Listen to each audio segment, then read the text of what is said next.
All right, Grasshoppers, we are going live. This is a big thrill today. Excuse me.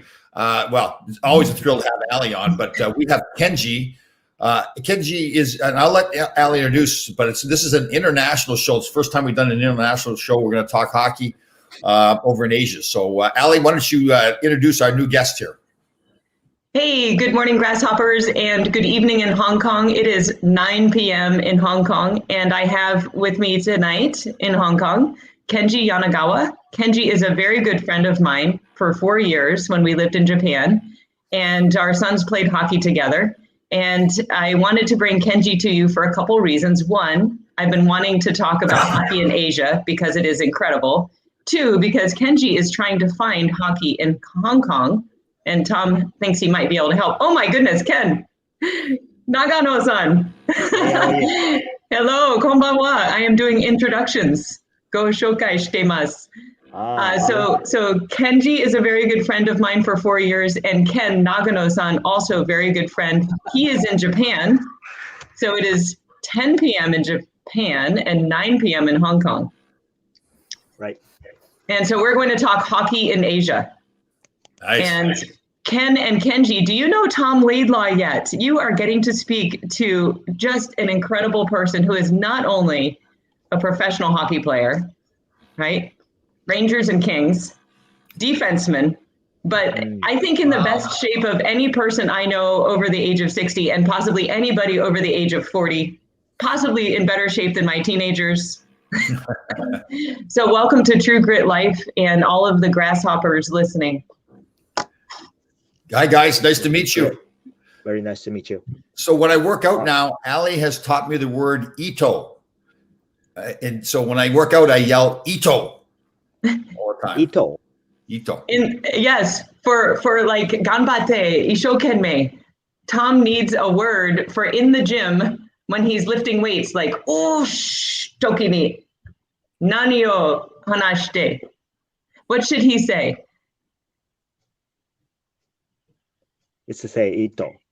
Yeah, he likes to say Ito. I told him I think Japanese men in the gym are actually fairly quiet. I don't think that they actually say much. Yeah, not tell.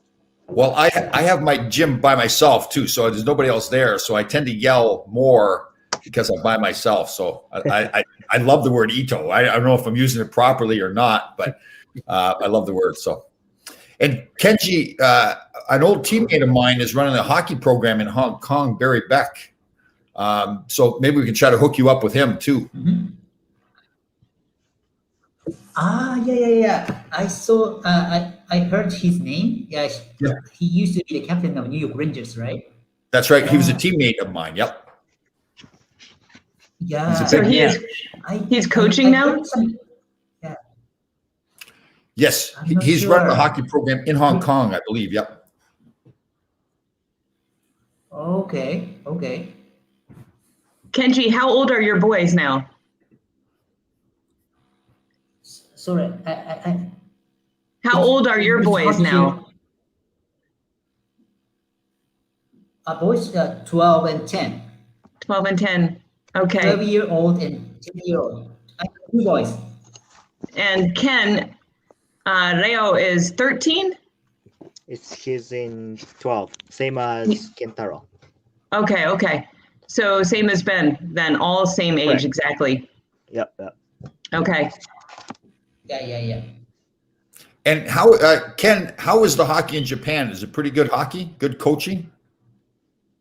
I believe so, but I unfortunately we do not have so many choices in the area, like United States. We have only 4 teams in the same size as county or city in US, and I think anyone have to choose the closest teams from the home, maybe hour and a drive, maybe. And coaches, our team in Japan typically supported by parents, and it's so they are not with team or the year. I would say if the the kids going up to the another grade, the coaches also move up to the same grade. So it depends on the age and the age. The coach is good or not too good. Right. It's a lot of situations, I think. Good. So for everybody that's just joined us here now, we got Ken over. He's in Japan, and Kenji is in Hong Kong. So we're our first international show we've done here. We're talking hockey over there. So it's I think for a lot of us, what would be the major sport? Is basketball the biggest sport in Asia? Soccer, baseball. Oh, that's right. Baseball is incredible, Tom. If you've ever been to a baseball game in Japan, it is like what you would consider probably more like a football game here, with bands and fans going crazy and people, bringing beer to you. Right. And they do it's more like a college game probably too. Right? Are the fans really into it a lot, like the cheers and everything? Yes. I think they do. Very good. Excellent. Yeah. So professional teams makes a lot of money on the baseball. They are the top, and I think second is soccer.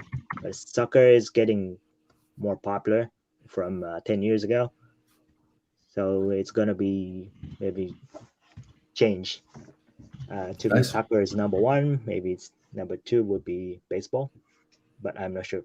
Never hockey at this moment. Yeah, it might take a while. And Ali was telling me the lockdown for you guys is pretty strict, right? You're just confined to your homes. Is that accurate?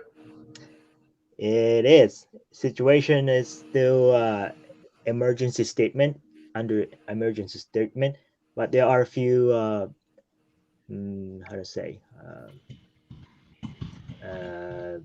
there are route we can keep the same activity from the regular activities, such as the team practice, that it is allowed if the organization handle or have the infection prevention activities, such as alcohol, sanitizer. Sanitizer, or wearing a mask or social distance and that kind of things. Then we could keep the same activity as the practice. But the rink doesn't allow to use after 8 p.m. now. So really, all practice must be finished before that date. Wow, that's a big change. That's actually nice. When we were there, we were getting home, Tom, at like 11:30 p.m. or midnight, and the kids had school the next day. It was just so tiring. You got it. Yeah. Now, Ali, you have probably enjoy anywhere you live, knowing your personality, but you speak very glowingly of your time over there, both the people, the customs, the things you learned. You really enjoyed living there, correct? I did. And these two guys are just, these are some of my best friends, Ken and Kenji. Kenji told me he's having trouble hearing me actually on the mic, so he may be trying to fix something on his end.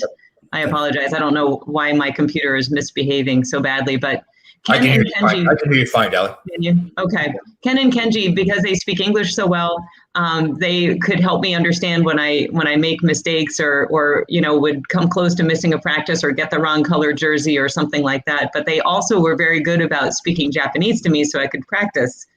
They were just wonderful friends. And I would say, although Ken said that the coaches move up and their dads and, the quality of the coaching really depends. That's so true here in the U.S. too. I mean, it's really the same situation. But what I saw in Japan is the coaches had every practice completely planned. The kids were always organized. They were always moving. It was an hour-and-a-half practice, and the kids bring everything they have to it. They're very focused. That is something that Japanese people are just very good about. They don't do anything at 80%. It's always 100%. And, in games, obviously more, because winning's super important. But it's just really a wonderful place for people to gain experience and also to see a spirit of community. There is no issue with volunteerism there. Every parent steps up and fills a role in the team, and no one leaves the little huddle until every volunteer role is filled. Here in the US, very often it's like people kind of hide and hope no one asks them to do anything during games, like the clock or the scoreboard or the penalty box or whatever. Like very often it's the same parents, the same 3 parents always doing everything. In Japan, at the beginning of the year, you get together in a group, all, 15 families stand in a circle, and duties are divided evenly with everyone. Hotel planning, tournament planning, carpool planning, everything is divided up.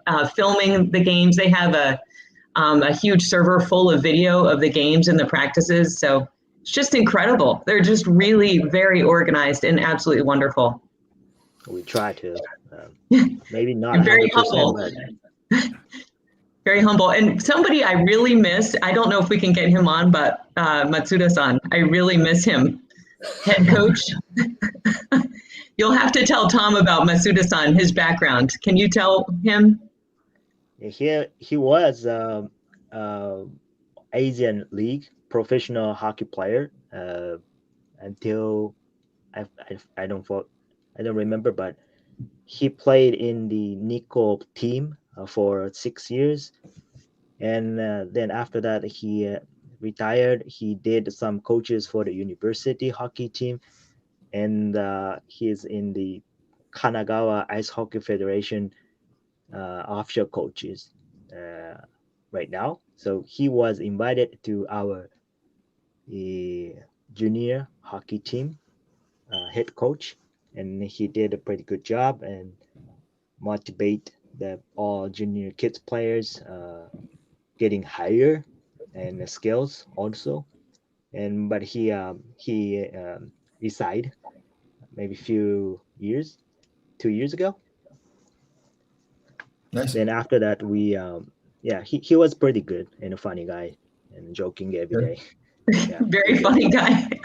Hey, Kenji, in Hong Kong, do the kids have any aspirations of ever coming over to North America to play hockey? Yeah, that hopefully they wanted to go to North America, but I came to Hong Kong for the company assignment. Yeah, but now kids are very how to say they want to come to Hong Kong very soon. Yeah. Oh, Yeah, if they cannot play hockey here, they won't come to Hong Kong. So, Hockey. and I met a Canadian guy in Hong Kong. He arranged and organizing league. Yeah, he got the sponsors, Canadian sponsors like Scotiabank and also Manulife. Yeah, he's doing supporting their league. So he said he doesn't earn any money from hockey in Hong Kong. Right. Yeah, but he runs a different team with Barry. Oh, with Barry Beck. Okay. Barry, but different team. Yeah. Right. Yeah, Interesting. his name is Greg Smith. Was he a former player? I don't think so, but Oh, okay. he is an amateur player, not professional. Okay, good. Yeah, I know the NHL had talked about going over there. Obviously, with the pandemic that ended, but the NHL had gone over, and I think the thought was they'd go over there and play some exhibition games there. So that'd be great. I really want to bring maybe your new team, Kenji, and Ken, maybe Shin Yoko, to Virginia Beach for an international exhibition tournament. Anytime. All of you stay in my house, my ryokan. All of you fit. No problem. Well, have you guys heard though? If you're going to stay in Allie's house, so you have to cook everything in the toaster. He uses. Not a grill. No, grill outside. Tom likes to watch Sam. You guys remember Sam, my older boy, right? Sam's cooking is quite interesting here. So, hey, Kenji, I was wondering if you should tell Tom about some of our adventures. Do you remember adventures in Morioka or Iwate? Nikko as well, right? And also Karuizawa. Yes, and Degawa. Remember Degawa adventure? where yeah. that was our best and first adventure, where you were actually, you only spoke Russian, remember? Oh yeah. Do you speak We- Russian, Reggie? No, not really. Oh, Not really, but I was pretending Russian in Japan, in suburban area in Japan. Yeah, we decided there's this Japanese comedian who he's really funny, Tom, and he goes on these adventures in the US and he has to navigate from place to place, like find the Statue of Liberty, but with his broken English. And it just, it just gets very, very funny. So his name is Degawa. So I thought it would be very funny if I was the one speaking in Japanese only on an adventure, and Kenji pretended he was from the islands at the northern part of Japan that the Russians say are theirs. So my whole story was Kenji was born there, and he doesn't speak any English. He only speaks Russian because he's from these contested islands. And I thought it would be funny for him to watch me navigate through a Japanese town using my bad Japanese, but he can understand everything. I really wanted to know like what people thought about like so we went, and the whole point was no using smartphones or GPS or anything. Like I would find my way 5 kilometers across town from place to place using only Japanese. And then I would meet Sam Dave. It went well. I thought it went well. and How Kenji, did you do, Kenji? what were they saying about Allie behind her back? Were they laughing at her, or was she good? Yeah, but yeah, I remember. So Ali wanted to go to castle, right? Yes. Yeah. So excuse me. So where could you show me how to get to the castle or something in Japanese?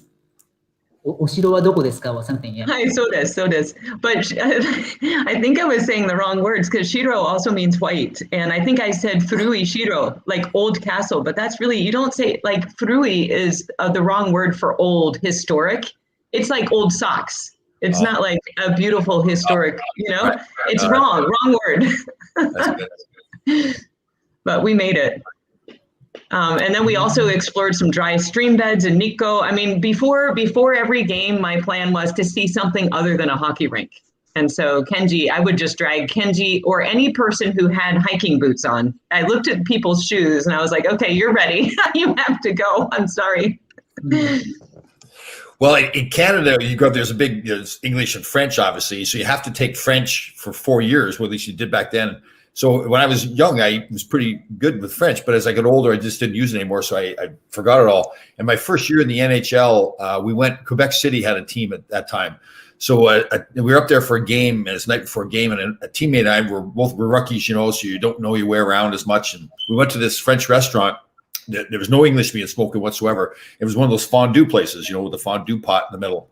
And so again, we didn't speak any French, and everybody was staring at us in the restaurant. And we thought because they recognized us, the arrogant guys thought it was because they recognized us as NHL players.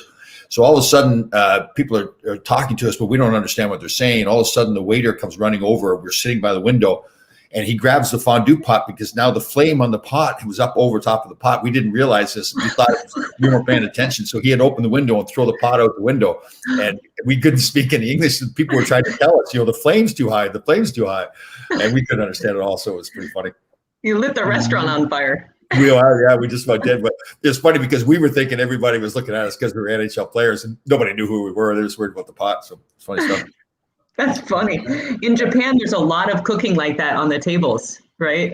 Yakitori. Kenji, you're Japanese and you're living in Hong Kong now. Is that correct? Yeah, that's right. Yeah. But I used to live in Canada. Oh, you did where? Oh yeah. Toronto and Calgary. Oh, nice. Yeah. I'm from right outside of Toronto. I'm from Brampton. Oh yeah. I remember that road, Huron, Ontario, right? Yep. Yeah, Ken, now have you been to Canada, Ken? I have.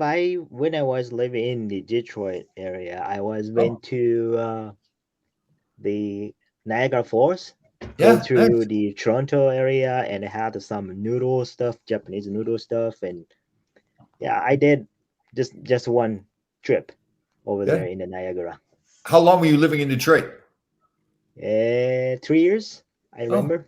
Yeah. Was that business that took you over there? What's that? Did you go over on business? Is that where you Yeah, work? I was there for my business, the company assignment. So Oh, good. And where did you live in Detroit? actually 1 hour drive down from Detroit. It was Toledo. It's actually okay. border of the Michigan and Ohio. Oh, nice. That Oh, was good. pretty good.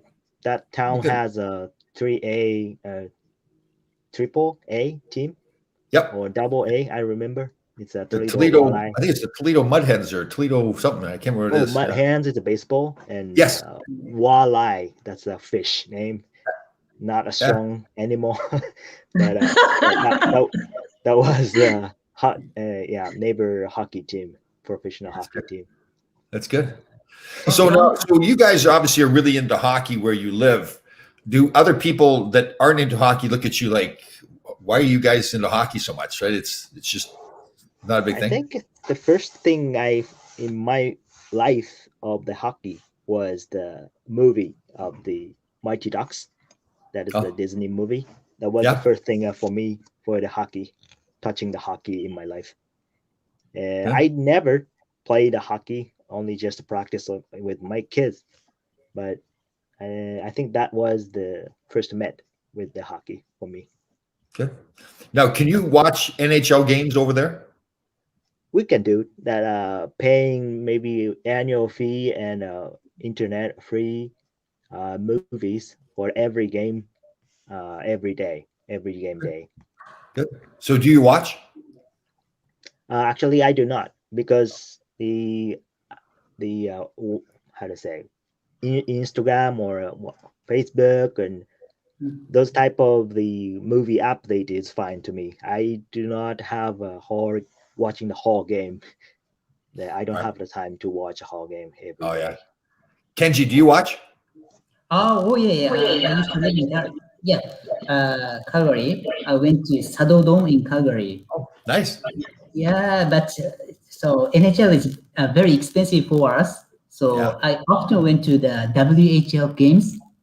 Nice. Yeah. So when you lived in Calgary, did you go to the Stampede, the Calgary Rodeo? Oh yeah. Nice. Yeah, that was fun. Yeah. Yeah. Oh, that's cool. I love a rodeo. Well, in Calgary, the Stampede, they basically shut down the town for about 2 weeks, and they'll be drinking out on the streets at 8 o'clock in the morning. They get going pretty good. It's all day event. Wow. Kenji, is that when you got interested in hockey, living in Canada, and the kids too? Oh yeah. But they miss Shinyoko, Japanese team. Yeah, but now they are brushing up their English now. Good. Yeah, will you be in international school in Hong Kong? Oh yes, I'm looking for schools. Yep. I was just reading about the crazy quarantine. What's that? Russian or Chinese school? What did you say, Ken? Yes,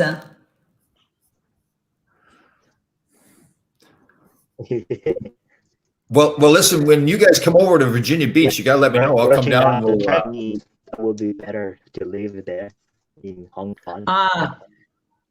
Yeah.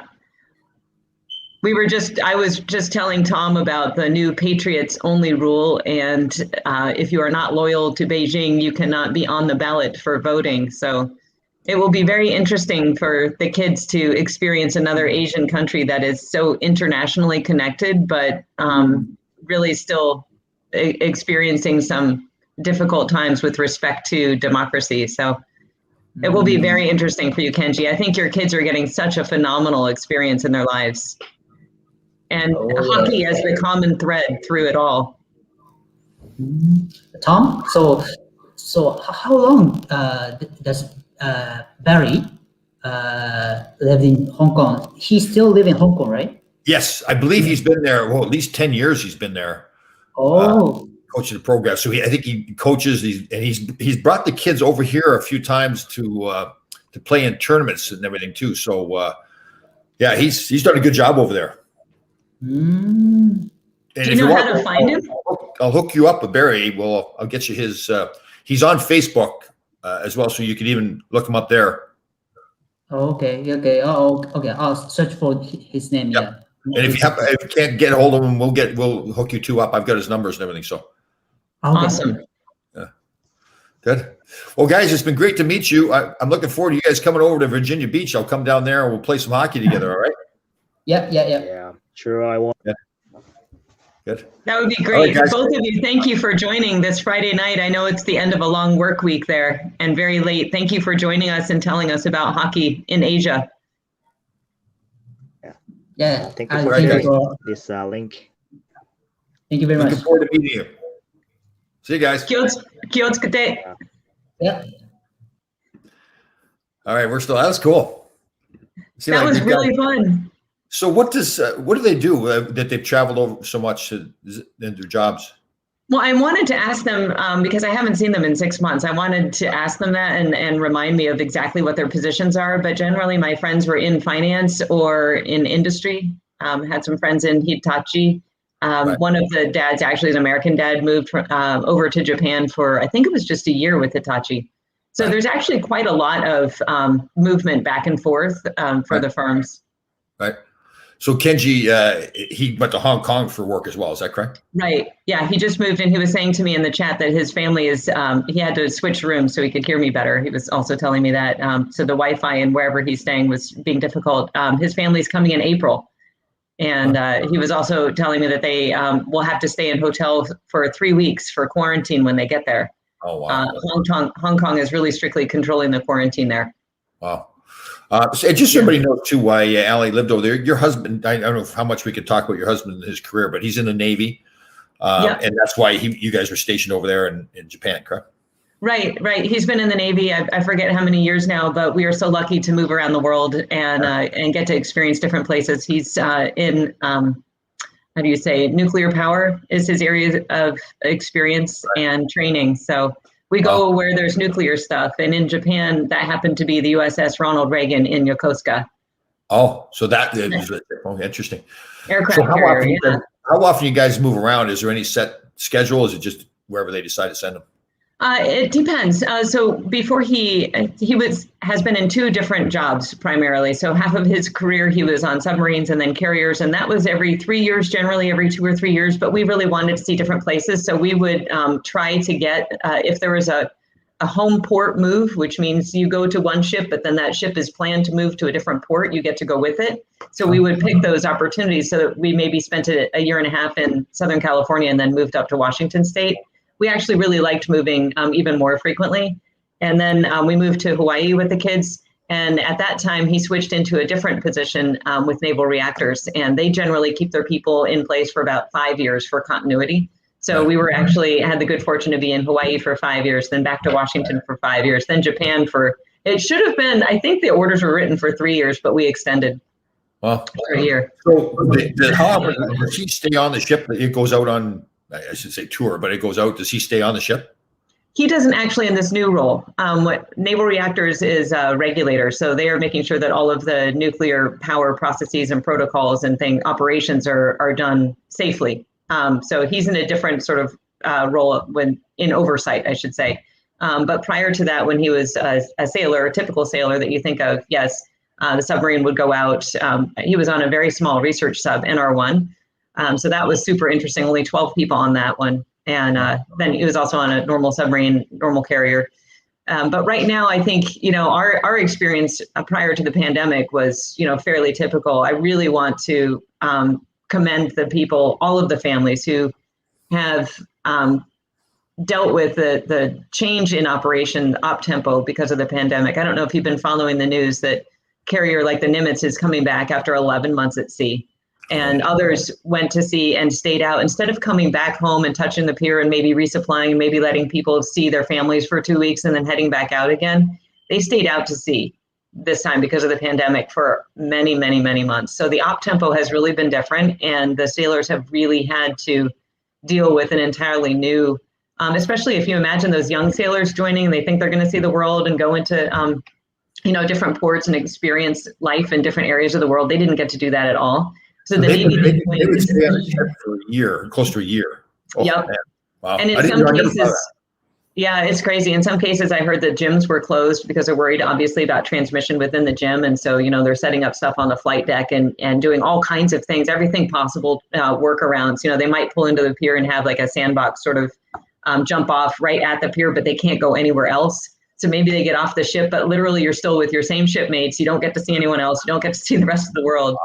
So the people in the military who have, kept the ships out to sea and functional have really had to deal with quite a different experience than they planned. And I just really want to send a shout out to the families and to the sailors for dealing with that so well. Yeah. Maybe think of the families at home too. The sailors, yes, the families at home as well too. The families at home. I mean, a lot of people don't realize that 80% of the military is male, and so if you think about that, the flip side of that coin is 80% of the people home are women with children, and bearing that entire. Everybody's talking about, oh my goodness, I'm home with the kids and I'm trying to work and all of that. Well, imagine like not having a spouse coming and going to support you at night or give you a break. I mean, it's just phenomenal what these families do. Yeah, fantastic. Well, Allie, once again, thank you very much. It was cool having those guys on. I look forward to it. It'd be great if they come over. We go down there and play a game. We'll do a show from down there with them. So, yeah, that would be really awesome. These kids are really great. I don't really know how to like show you hockey in Asia other than like grabbing a clip. Can you, when you watch hockey, can you tell like, obviously you could tell the quality of coaching and stuff. I'll have to find a clip for the you. thing is, usually like in a practice or warm up before a game, you can see, well, geez, the kids all skate very well and handle a puck and all that stuff. When the game really starts and their understanding of the game, that's where you can really tell. But I have seen some, some stuff that Barry Beck has done too. And the kid, like you said, they really focus well, right? And they work hard at it. Like if you tell them to do something, they really try to do it. So yeah, they really do. Yeah, definitely. Thank you, Tom, so much. That was so nice of you. That was great. That was a blast. Great having them on. Good to see you again. Yeah, you too. See you next week. See you guys.